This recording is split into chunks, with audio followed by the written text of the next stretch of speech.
कि हमने पिछले पार्ट में देखा, शीला ब्रजभुवन का पीछा करते हुए जंगल पहुंच जाती है। जंगल में वो एक कटे हुए सर को देखती है। वह देखकर वो डर जाती है।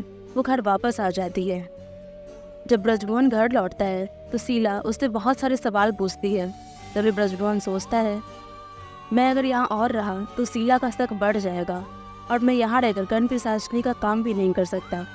अब आगे। शीला ब्रजभुवन के हाथ में सामान देखकर एकदम से चौंक जाती है। शीला ब्रजभुवन से कहती है, ये सब सामान बांधकर किधर से आ रहे हैं आप? ब्रजभुवन कहता है, अब मैं यहाँ एक पल भी नहीं रुक सकता। ब्रजभुवन का ऐसा कहते ही शीला ब्रजभुवन का झोला उससे छीन लेती है और चिल्लाते हुए बोलती है, नहीं, मैं आपको कहीं नहीं जाने दूंगी।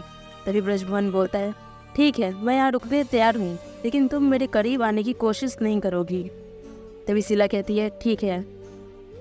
शीला मन ही मन सोच रही होती है, अभी तो ब्रजभुवन जी की बात मान लेती हूँ, लेकिन मैं पता करके ही रहूंगी ब्रजभुवन जी मुझसे क्या छुपा रहे हैं। रात होते ही ब्रजभुवन कर्ण पिशाचिनी के आदेश का पालन करने फिर शमशान पहुंच चुका था। ब्रजभुवन बोलता है, आज मुझे शमशान साधना करते हुए पूरी 11 रात हो चुकी है। अब कर्ण पिशाचिनी मुझे माफ़ जरूर कर देंगी। ब्रजभुवन इस बात से बिल्कुल अनजान था कि शीला भी उसका पीछा करते हुए यहाँ पहुँच चुकी थी। शीला जंगल में उसका पीछा करते हुए पहुँच जाती है और सोच रही होती है, उस रात तो मैं पता नहीं कर पाई थी, लेकिन आज तो पता लगा कर ही रहूँगी ब्रजभुवन जी रोज़ रात को किधर जाते हैं। पीछा करते करते शीला उस जगह पर पहुँच चुकी थी जहाँ शीला की नज़र अचानक ब्रजभुवन पर पड़ती है और वो सोचती है, ये तो ब्रजभुवन जी है, लेकिन ये शमशान में क्या कर रहे हैं? शीला कुछ समझ पाती तभी ब्रजभुवन भी बहुत तरीके से साधना करना शुरू कर देता है। ब्रजभुवन की आंखें लाल अंगारों के जैसे जलती हुई नजर आ रही थी। ब्रजभुवन मुर्दे की राख उठाकर अपने शरीर पर मलता है और साधना शुरू करता है।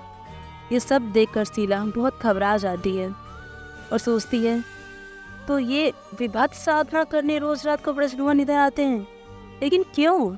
मुझे लगता है अभी मेरा यहाँ से चले जाना ही ठीक होगा। शीला अपने घर वापस लौट जाती है और पानी पी रही होती है और सोचती है, ब्रजभुवन जी के बारे में जितना जानने की कोशिश करती हूँ उतना ही उलझती जा रही हूँ। अभी मेरा इन सब बातों से अनजान बने रहना ही ठीक होगा। सही वक्त आने पर मैं खुद ब्रजभुवन जी से सारे सवालों के जवाब मांगूंगी। दूसरे दिन ब्रजभुवन से मिलने महेश नाम का एक आदमी आता है। महेश ब्रजभुवन से कहता है, प्रणाम ज्योतिषी जी, मैंने आपके बारे में बहुत सुना है, मैं आपके पास बड़ी आस लेकर आया हूँ। ब्रजभुवन कहता है, बताइए आपकी क्या समस्या है?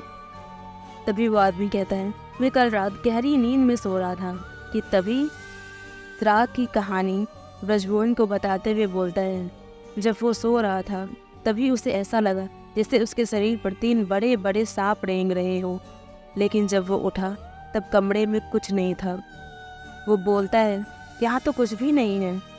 आज सुबह भी जब महेश भगवान को माला बनाने टोकरी में फूल रख रहा था, तभी अचानक टोकरी से 3 सांप निकलकर महेश के सामने फन फैलाकर बैठ गए। महेश डर जाता है, बोलता है, हे भगवान, ये सांप मेरा पीछा क्यों कर रहे हैं? तभी ब्रजभुवन कहता है, तुमने कभी किसी सांप की हत्या तो नहीं की? महेश कहता है, मैं तो एक साधारण सा गरीब माली हूँ ज्योतिषी जी, मैंने तो कभी एक चींटी तक नहीं मारी। तभी ब्रजभुवन कहता है, जब इसने नागदेव को कोई नुकसान भी नहीं पहुंचाया, फिर क्या कारण हो सकता है कि सांप इस माली का पीछा कर रहे हैं? काश कर्ण पिशाचिनी इस गुत्थी को सुलझाने इधर होती। अब मैं इसे क्या उपाय बताऊं? ब्रजभुवन मन इसी सोच में डूबा होता है कि तभी ब्रजभुवन के कानों में एक आवाज़ आई, ब्रजभुवन, ओ प्यारे ब्रजभुवन, मैं आ गई।